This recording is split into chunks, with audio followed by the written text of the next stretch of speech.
చాలా చోట్ల అనుకోని ఫలితాలు వచ్చినాయి కానీ ఖమ్మం ఫలితం మాత్రం నన్ను కొంత ఆశ్చర్యపరిచింది. కొంత నిజంగా కూడా కొంతకాలం ఇబ్బందిగా అనిపించింది.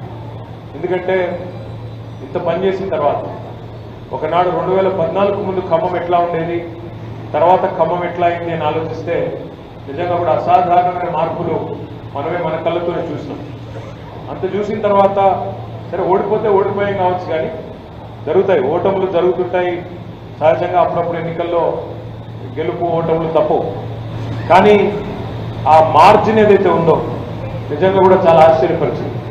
ఎందుకంటే నా కళ్ళతో నేనే చూసిన అజయ్ గారు సైకిల్ వేసుకుని ఇల్లు తిరుగుతూ కళ్యాణ లక్ష్మి చెక్కులు పంచుతూ అట్లాగే సందర్భం వస్తే ఒక మంత్రిగా ఉన్నప్పటికీ మోరీల్లోకి తానే దిగి ఆఖరికి డీసిల్టింగ్లో అంటే చెత్త తీసే దానిలో కూడా అంత చొరవగా పనిచేసిన ఒక ఉత్సాహవంతుడైన నాయకుడు ఆయన ఖచ్చితంగా మళ్ళీ గెలుస్తాడు అనే విశ్వాసం నాకుంది. కారణాలు ఏమైనప్పటికీ మనకు ఫలితం అనుకూలంగా రాలేదు. కానీ పెద్దలు కేసీఆర్ గారు ఎప్పుడు చెప్తుంటారు, గెలిచినప్పుడు పొంగిపోకూడదు, ఓడిపోయినప్పుడు కుంగిపోకూడదు అని. ఆ సూత్రాన్ని అందిపుచ్చుకునే ఏ ప్రజలైతే మనకి 10 ఏళ్ళ అధికారం ఇచ్చారో ఆ ప్రజలు ఏదో కారణంతో అవతల పార్టీ విసిరిన ఒక వల, ఒక ఆశల వల, ఒక అందమైన ఆశల పల్లకి ఏదైతే వాళ్ళు ఆ రోజు అరచేతిలో స్వర్గం చూపెట్టారు. కేసీఆర్ గారు ₹1,00,000 ఇస్తే మేము దాని మీదికెళ్ళి తులం బంగారం ఇస్తాము. కేసీఆర్ 10,000 ఇస్తే మేము 15,000 ఇస్తాము. కేసీఆర్ గారు 2,000 ఇస్తే మేము 4,000 ఇస్తాము. కేసీఆర్ గారు ఇంట్లో ఒక ముసలమ్మకో ముసలయ్యకో ఇస్తే మేము ఇద్దరికీ ఇస్తాము. ఒకవేళ తల్లిదండ్రులు ప్రభుత్వ ఉద్యోగులైనా వాళ్ళకు కూడా ఇస్తాము అంటూ ఏదైతే ఒక అరిచేతిలో స్వర్గం చూపెట్టినారో దాన్ని ప్రజలు కొంత నమ్మినట్టుగా ఉన్నారు.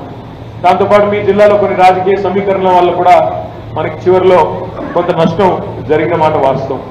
కానీ గత సంవత్సర కాలంగా మనం ఓడిపోయినా ప్రజలకి కష్టం వచ్చినప్పుడు మాత్రం మనం ఇంట్లో కూర్చోలేదు. ఖమ్మంలో వరదలు వస్తే మళ్ళీ తిరిగి గుర్తొచ్చింది ఇదే పువ్వాడ అజయ్ గారు. ఇంటింటికి తిరిగి మళ్ళీ ప్రభుత్వం, మరి ఇంత పెద్ద ప్రభుత్వం, ఇంతమంది మంత్రులు, 3 మంత్రులు ఉన్నారు. డిప్యూటీ సీఎంతో కలిపి ఖమ్మం జిల్లాలో 3 మంత్రులు ఉన్నారు.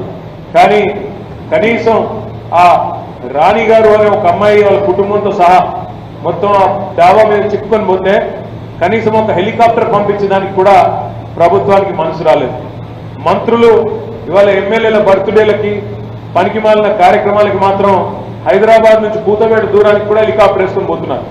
కానీ ఒక అమ్మాయి మొత్తం కుటుంబంతో సహా వరదల్లో అక్కడ చిక్కుకొని పోతే పంపించడానికి మాత్రం హెలికాప్టర్ దొరకలేదంట. కానీ మన ప్రభుత్వం ఉన్నప్పుడు ఎట్లా ఉండేదో ఒకసారి గుర్తు తెచ్చుకోండి. భూపాలపల్లిలో ఇంకా మంచిర్యాలలో రకరకాల ప్రాంతాల్లో వరదలు వచ్చినప్పుడు చిన్న చిన్న గ్రామాలకు, కుగ్రామాలకు కూడా మనం 1 కాదు 3, 4 హెలికాప్టర్లు పంపి అక్కడ ఉండే పశువుల కాపర్లను కానీ ఇంకో ఇతరులను కానీ కాపాడి ఒక్కొక్క ప్రాణం విలువ తెలిసిన ప్రభుత్వం కాబట్టి మనం కాపాడుకున్నాం. ఈ ప్రభుత్వం వచ్చిన తర్వాత మీ జిల్లా మంత్రులు ఖమ్మంలో వరదలు వస్తే వరదలన్నీ పోయినాక వచ్చినారు. ముఖ్యమంత్రి గారు కూడా ఓపెన్ టాప్ జీబెక్కి ఇట్లా ఎలక్షన్ ప్రచారం లాగా చేతులు ఊపుతూ అక్కడి నుంచి ఇక్కడ తిరిగి వెళ్ళిపోయినారు. ఆ తర్వాత వీడియోలు నేను కూడా చూసినాను. ప్రజల కామెంట్స్, ప్రజల మాటలు, ప్రజల విమర్శలు నేను కూడా చూసిన. నిజంగా అప్పుడప్పుడు భయం వేస్తుంది చూస్తుంటే. ఆ వీడియోలు నేను జగదీష్ అన్న అప్పుడప్పుడు చూస్తూ నవ్వుకుంటూ ఉంటాం. అసలు ఏం తిట్లవి చూస్తున్నారా వీడియోలు? వాట్సాప్లలో ఆ వీడియోలు చూస్తున్నారా? ఏం తిట్లవి? తెలుగు భాషలో అన్ని రకాల తిట్లుంటాయని నాకు కూడా తెలియదు.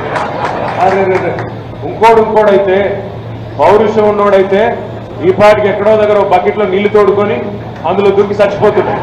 కానీ రేవంత్ రెడ్డి కాబట్టి అన్ని దులుపుకొని తిరుగుతా ఉన్నాడు. అవి ఏం తిట్లు!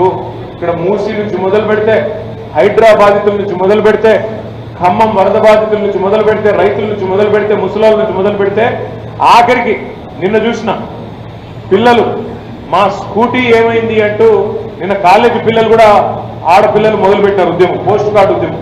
అట్లా ఈ రాష్ట్రంలో ఇవాళ మోసపోయినాము అని అనుకోని వర్గం ఎవరు లేరు. పిల్లలు వాళ్ళు తిడతా ఉన్నారు, పెద్దవాళ్ళు తిడతా ఉన్నారు, రైతులు తిడతా ఉన్నారు. ప్రతి ఒక్కరు కూడా ఇవాళ అయ్యో ఎంత తప్పు జరిగిపోయింది, కేసీఆర్ గారిని కోల్పోయి ఎంత నష్టపోయినాము అనే భావనలో ఇవాళ అందరూ కూడా ఉన్నారు. నేను చెప్పేది వాస్తవం అయితే గట్టిగా చప్పట్లు కొట్టాడు. నిన్న అక్కడ కొడంగల్ పోయాను నేను, ముఖ్యమంత్రి గారి నియోజకవర్గం. సహజంగా ముఖ్యమంత్రి గారి నియోజకవర్గం అంటే సరే రాష్ట్రానికి చేసినా చేయకపోయినా సాటుకి ఏమైనా చేసినాడేమో, చాలా ఎవరికి తెలియకుండా ఏమైనా చేసినాడేమో అనుకున్నాను నేను. ఏది ఆయన నియోజకవర్గానికి అక్కడ పోయి రైతు దీక్ష పెట్టాం. అక్కడ అడిగిన రైతుల్ని ముఖ్యమంత్రి గారు అసెంబ్లీలో నిస్సిగ్గుగా చెప్తున్నాడు, మరి అందరికీ రుణమాఫీ అయిపోయింది, రైతు బంధు టకీ అని పడిపోయింది అన్నాడు, మీకేమన్నా వచ్చిందని అడిగిన. దగ్గర 20,000 మంది ఉన్నారు. వాళ్ళందరూ చేతులెత్తి ఏమీ రాలేదు,